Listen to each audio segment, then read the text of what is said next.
ꯑꯗꯨꯅꯅꯦ ꯑꯩꯈꯣꯏꯒꯤ ꯃꯤ ꯃꯁꯛ ꯑꯊꯤ ꯑꯊꯤꯕ ꯀꯥꯡꯕꯨꯁꯨ ꯀꯦꯃꯦꯔꯥꯗ ꯐꯖ ꯐꯖꯕ ꯃꯥꯟꯕ ꯌꯥꯎꯔꯤꯁꯦ ꯐꯖꯕ ꯌꯥꯎꯔꯤꯁꯦ ꯍꯣꯏ ꯑꯗꯣ ꯍꯪꯒꯥꯝ ꯑꯩꯈꯣꯏ ꯏꯟꯖꯥꯡ ꯅꯥꯄꯤꯁꯤꯡꯁꯦ ꯂꯣꯏ ꯐꯣꯇꯣꯖꯅꯤꯡꯕ ꯄꯣꯠ ꯆꯩ ꯆꯥꯔꯥ ꯄꯥꯝꯕꯒꯤ ꯑꯣꯏꯅꯗꯤ ꯖꯨꯂꯥꯏꯗ ꯂꯥꯛꯑꯣ ꯑꯗꯨꯒ ꯁꯧꯒꯤ ꯆꯥꯔꯥ ꯑꯃ ꯆꯥꯒꯦ ꯃꯌꯥꯡꯇꯣꯟ ꯈꯔ ꯆꯥꯅꯕ ꯂꯧꯒꯦꯒ ꯍꯥꯏꯕꯗꯨꯗꯤ ꯍꯧꯖꯤꯛ ꯑꯗꯨꯝ ꯂꯥꯛꯑꯣ ꯀꯩꯁꯨ ꯀꯥꯏꯗꯦ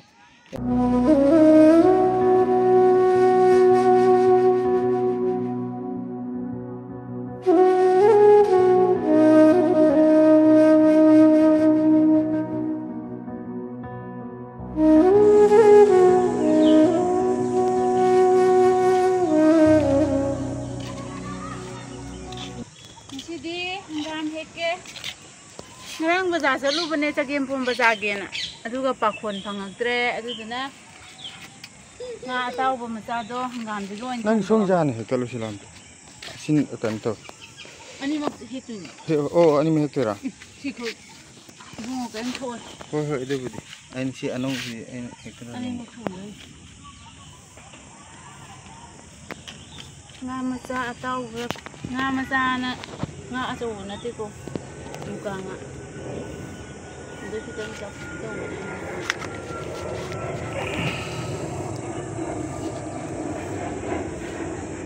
chagempom bazaar bisa cana ane ju chagempom itu saning muni usina sina pakhon phangakre nahan yolamba numitana silana injang yam lei kona lorjen lortobne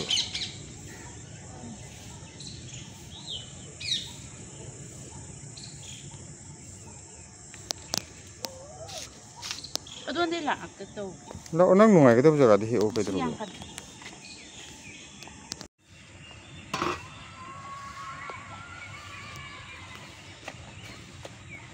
hana bina to sumaina la sama budi bekpachi ꯑꯗꯨꯒꯤꯅꯦ ꯏꯃꯥꯅꯁꯨ ꯍꯪꯒꯥꯝ ꯃꯔꯨꯗꯨ ꯌꯥꯝꯕꯅꯤꯅ ꯑꯗꯨꯃꯥꯏꯅ ꯈꯔ ꯈꯔ ꯍꯨꯟꯖꯜꯂꯣ ꯃꯆꯥ ꯃꯆꯥ ꯐꯣꯏꯗꯜꯂ ꯆꯥꯎꯅ ꯍꯥꯏꯗꯣ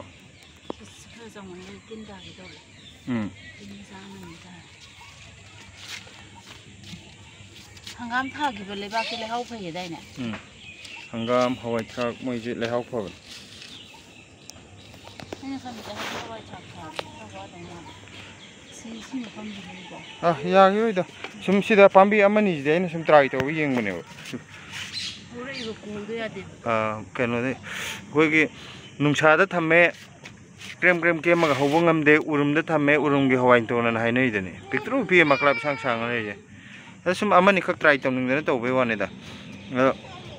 khara ning tham tha sanga ga oina tha ni tha khara sa pharaga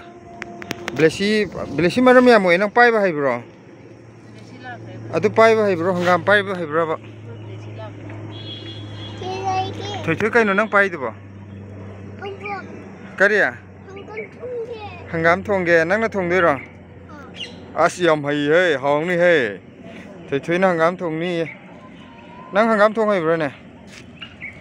haibro chinda hairo haiya okay very good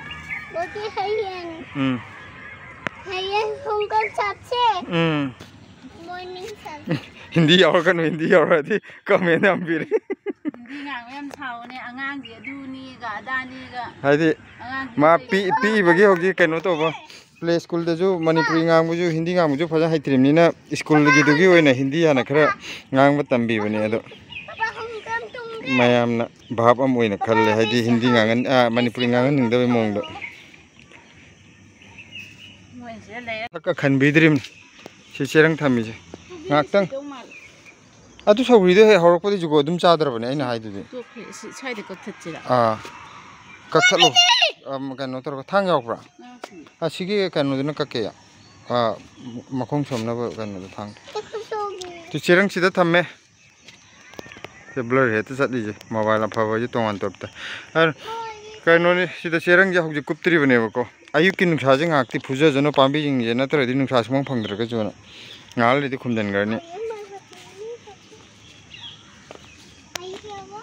hojing mai pochai ji hek polo kan kupsan bir mage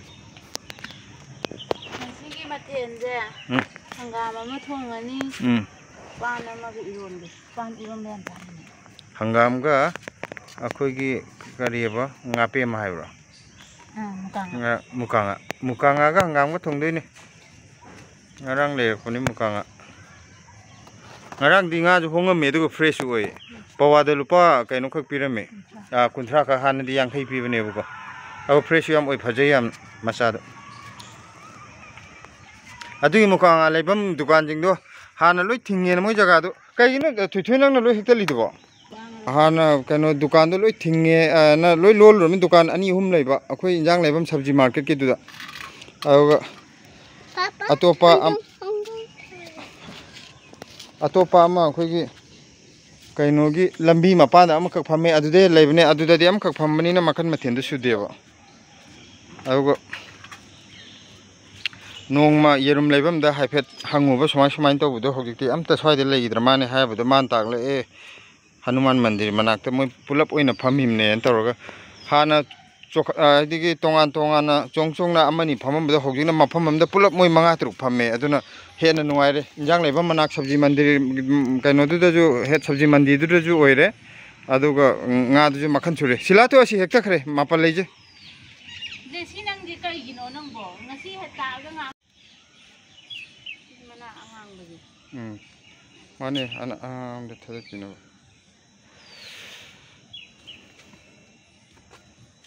sawri makhong angang je loinamuk therapy ba sine sangingai de chabo di lo ya ga do ba ado mi khar di lakki khotki na hai bu ko khar na te phanam hai da comment da ado la o di hai bani ado kaino to bom na ne chumne sawri charam cha ge na lakpu di kai de bu ko hojiki oina ho aduga pambi chara loge hai du di kai doge bo hojik yam sai ba akhoi sidai bu di adum akhoi di kai su kai de bu ko chara pi bu da arei ba khar je dum pi do le ada thabada hingoi ba hojik hadi yam sabai chang to buni na sini ba ana kaim kana de sopudi moiju waba sabagi saba markhida lakpagi adagi pambi du kaimta kana de mangi dana ko adugi aina hojik june ni dana july adai dagi la o july dadi nongsing khara churuk panina kaino tongni ba khara ingdarak pa nong chuba numit adai daga thahoredi hobi chance tu yam leidana ko adugi aina mayam da haibani pochai chara pambagi oina di july da la o aduga kaino di chumne e sogi chara am chage mayang ton khara chana ba loge ka haibu di hauji dum la o ka sukaide anytime dum la o khoi sida arei ba sida dum chara ma pige ado mayang ton jo dum bora ga chaning ba do ko mayang ton dum thalaga adugum di yae ba adu chara oina loge di la khoi de gi di kaim kai de ba ko dum chara pi ni ba pining da ba na te ba khoi de gi di dum pu kai de ado haudi hauroi haudam ne pamui de na thaba mi du ju wa ga pujara ga moi am haudra di moi ju wakan du nuai jaro aduna ba july adai de lobuna phagadran khale ai wakhanni ado umorokti aina mamangi video da jo haibane umorok pambi semba hograbane thaba hograbane hogje hogdi hogolaktri matam khara changini hogatpa do umorok sa horani aduga kanone nakupi charaga hairakpa kang khara ju yawo ko nakupi ji de hogji sawbe ade hogji nakupi ji de pigiroye pigiroi habagi athradi nakupi je hujik yam de bugo aduna si khitang kaino togi ge sandokhi ge si matek sida amuk chara amuk si sando okanda lobiyo ba hadi nakupi thadoi harga pambi masang khak thabdi kai kanani ana khudawina sogi pambi ema thabadi adum nong phadok hega chabi ai adu nakupi chara am chabi ai ba sogi di kasu kai amna hetta ka jom hapdo na te asin bo ne nakupi di pambi yang khak thaba ya ba na tamni na ba ana nakupi je handa khara longthokhi ge handa nong churopodo ngai ge tawni bu july ge aduga nakupi je khara thado oga adu matung de lobiyo nakupi hojik ki oina di nakupi di loge habi rakhinu adu sogri ga kaino ga de dum lobiyo kai su kai de mayang tonga aduga umorok so haura ani hauraga dum lobiyo kai su kai de napak pi di hojik sijale napak pi di matam loire ICU thamambadagi hojik sigre si ju aroi be hiptan gre sida kangun momut khre mapa tharame bo khangdre si koma da ni hojik lei je si ma ti si ge ani si ju koma da lei ai ju phana khandana khotana hona bane to yade chana da ba ju sabani na ko upai lekti adu yung di aing ma mafam da chana ba kengoi jina hoji yam postan hauri tu yam no bu sandore i haba tu si kengoi ni yam postan hauri kengoi ji e si haura di kengoi ju pi dorim ni hoji mayam da si hamta sandoki handak ta tha da ngai bani kuidri bani namu imana pirakpaduda kengoiga adagi ukobi do howdre to maton khitang do to ukobi maton khitang akhoi khunau bi muktang sangba ma khitang sangba jaga do na sida phumjalo bune adu howgale aduga ma hangam leta sabra kaino hangam ngau yellow sangba hangam ko la saba howdudi aina haipa sabada kaino tawgre fanabane na thadokpiru bada wensi dokre he ke he ukai doroge chage gan se odo khale ga di munbe hen adi munbe man ga jo khoi ki kano khuijel la pudo si gi sanai je lang thoki tawrabne loina kangjel laktana phanam di sat khreba khairoi na chamandana loi kangju kangi lang thoki tawraga matam khara thambi ge thambada amuk salak pai wane da mama da unang be ko hojikta helakpado si yam fresh oireni loi khuire tu sabje hangam je yam nokning bam na ko aseng bajana bar lawge ko khuire ne ba du camera je na adam fresh oina loi ubudo mana je ako yeng ne si kan mana ga jo hojik helakpado ni so loi kang khuire le camera jadi yang fresh oiba male aduna ne khoi ki mi masak athi athi bo kangbu ju camera da phaja phaja ba man ba yauri je phaja ba yauri je sigum bo hibsa photo je ni ko ya da hanga khoi injang na phi ni loi photo je ni ba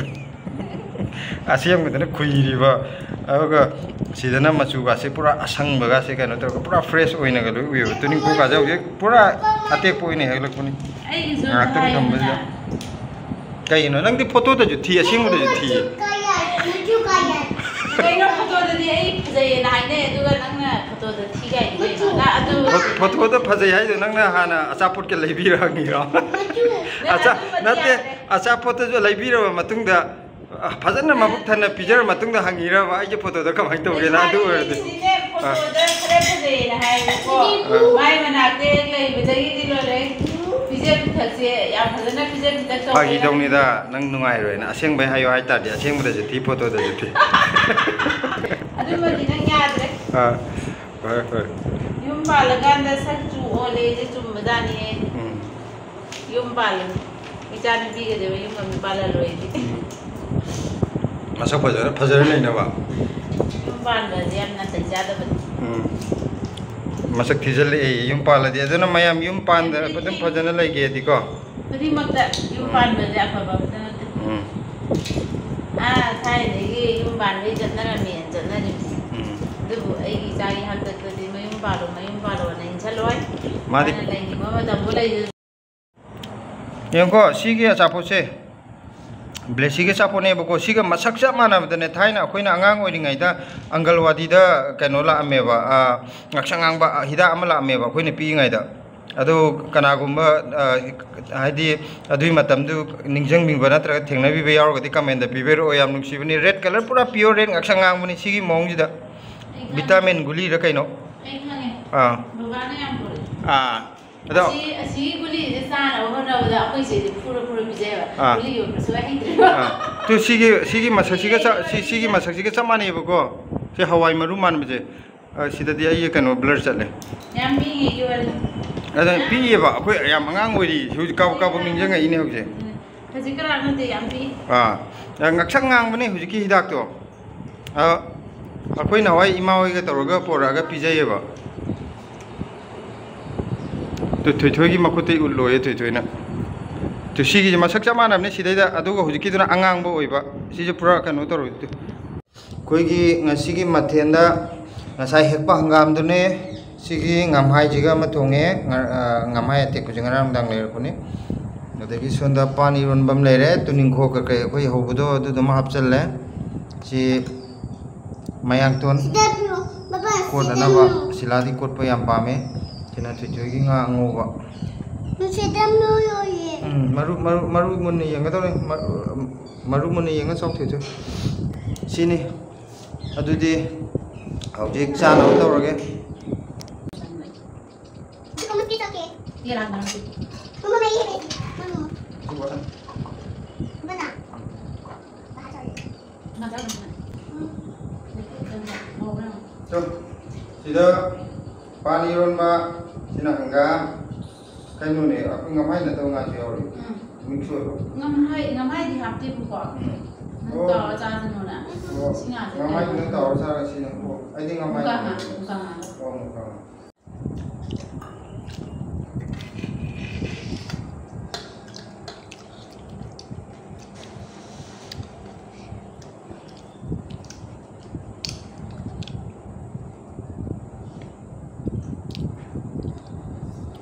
hanggamnya macam mana udah tak teman hangam yang hawa nak jenuh juga ba hangam ta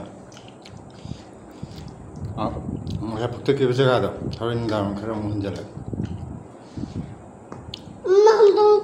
mama hangam baba bisa Aina mama nga kamera namu mama caw tu blesi nama namu cah as wah hau ni ye tujuan caw ni hau tu mal hangam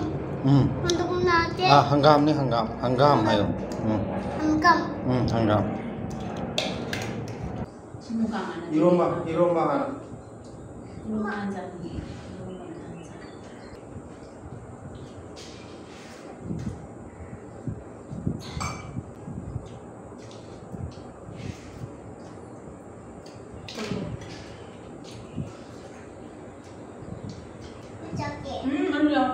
Jangan dia mau deh bu,